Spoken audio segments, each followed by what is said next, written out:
Hello बच्चों, let's read the question. The question is, what is the potential gradient in volt per meter at a distance of 10 the power minus 12 meter from the center of the platinum nucleus? What is the potential gradient at the surface of the nucleus? Atomic number of platinum is given as 78 and the radius of platinum nucleus में be taken as 5 into 10⁻⁻15 metre. तो हमें क्या निकालना है? Potential gradient निकालना है। एक तो किसी डिस्टेंस पर निकालना है और एक उसके सरफेस पर निकालना है। तो देखिए हमारा की कॉन्सेप्ट इसमें क्या रहेगा, हम जानते हैं कि जो पोटेंशियल ग्रेडियंट होता है और इलेक्ट्रिक फील्ड होता है उसमें रिलेशन क्या होता है, ई जो होता है मेरा minus DV upon D R के बराबर होता है, जहां पर डीवी अपॉन डी आर मेरा क्या है, पोटेंशियल ग्रेडियंट है।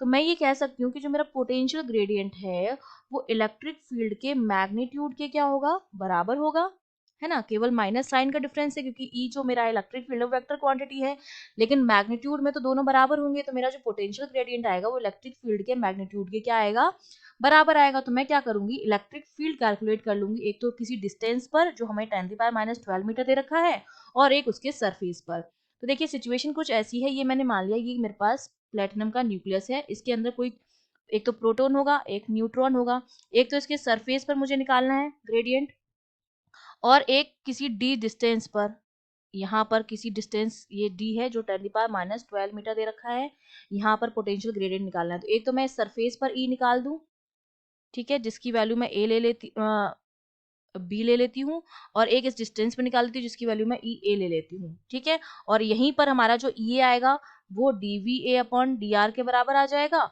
और इस पॉइंट पर जो इलेक्ट्रिक फील्ड क्योंकि मैग्नीट्यूड दोनों का बराबर आ जाएगा तो ये D B B upon D R जो भी यहाँ पर डिस्टेंस होगी उसके बराबर आ जाएगा, ये ए हो जाएगा और ये बी हो जाएगा, ठीक है।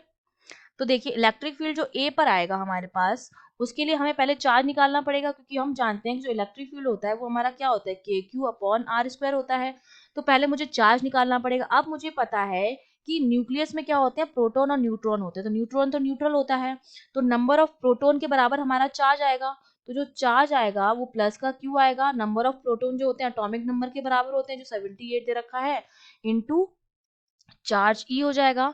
तो चार्ज की वैल्यू हमारे पास कितनी आ जाएगी, 78 इंटू 1.6 इंटू 10⁻⁹। तो इसको जब हम सॉल्व करेंगे तो इस चार्ज की वैल्यू आ जाएगी 1.248 इंटू 10⁻⁻16 कूलम। ये चार्ज आ गया है। तो अब मैं इलेक्ट्रिक फील्ड इजी निकाल सकती हूँ। ये मेरा कितना हो जाएगा, के की वैल्यू 9 इंटू 10⁻9 जो कि कप्पा कांस्टेंट है, into Q 1.248 into 10⁻16 coulomb upon R कितनी दे रखी है, 10⁻⁻12 मीटर।